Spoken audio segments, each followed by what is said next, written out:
அன்பர்கள் அனைவருக்கும் சித்தர் திருமூலர் பரம்பரை பாரம்பரிய மர்ம வைத்தியசாலையின் இதயபூர்வமான வாழ்த்துக்கள். தினமொரு யோகம் என்னும் தலைப்பில் இன்னைக்கு நம்ம பார்க்கக்கூடியது உடலுடைய கழிவு மண்டலத்தை சுத்தப்படுத்தக்கூடிய ஆசனங்களை தான் இன்னைக்கு நம்ம பார்க்க போகிறோம். ஏன்னா நம்ம உடம்பானது வாதம்னு சொல்கிற காற்று, பித்தம்னு சொல்கிற சூடு, கபம்னு சொல்லக்கூடிய நீர், இந்த 3 தாதுக்களால் தான் இயக்கப்படுது. இந்த தாதுக்கள் பார்த்திங்கன்னா கபம் 10 பங்கு உடம்புல இருக்கணும், பித்தம் 30 பங்கு இருக்கணும், வாதம் 60 பங்கு இருக்கணும். இது சீராக இருந்தால் உடல் ஆரோக்கியமாக இருக்கும்.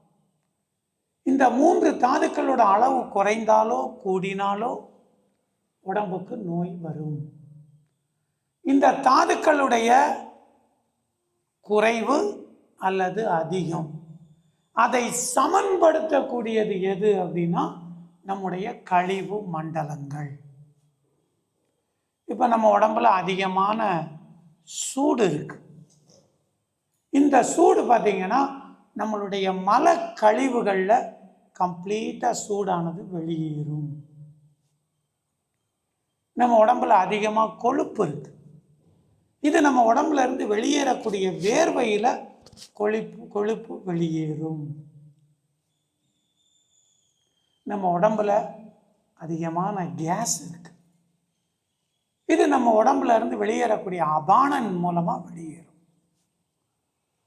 நமது வர்ம மருத்துவத்தில் உடல் கழிவுகள் 3 கழிவுகள்: திடக்கழிவுகள், திரவ கழிவு, வாயு கழிவு.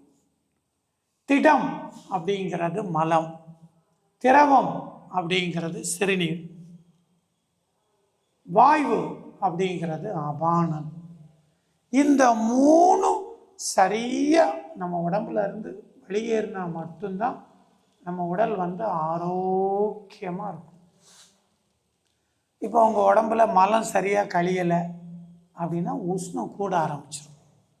உஷ்ணம் கூட கூட கூட கூட கூட உடம்புடைய கால்சியம் குறைய ஆரம்பிச்சிடும், இரத்த உற்பத்தி குறையும், நரம்பியல் சம்பந்தப்பட்ட பிரச்சனைகள் எல்லாம் வரும்.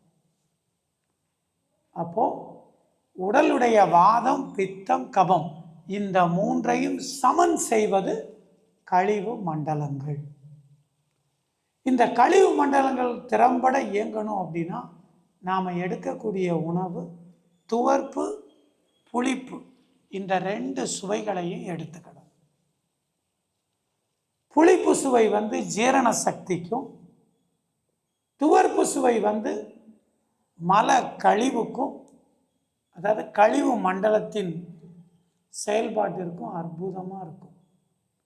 இதுக்கு நீங்கள் என்ன செய்யணும்னா, தினமும் காலையில் காயக்கல்பம், மாலையில் ஜாதிக்காய், இரவுக்கு கடுக்காய், இந்த 3 சூரணங்களையும் தினமும் எடுத்துடணும். இது மருந்தல்ல, இது உணவு. இதை எடுத்துட்டாலே உங்களுக்கு கழிவு மண்டலம் திறம்பட இருக்கும். இப்போ நாம் சொன்ன இந்த கழிவு எல்லாமே உடல் சார்ந்தது. அடுத்து மனம் சார்ந்த கழிவும் இருக்கு.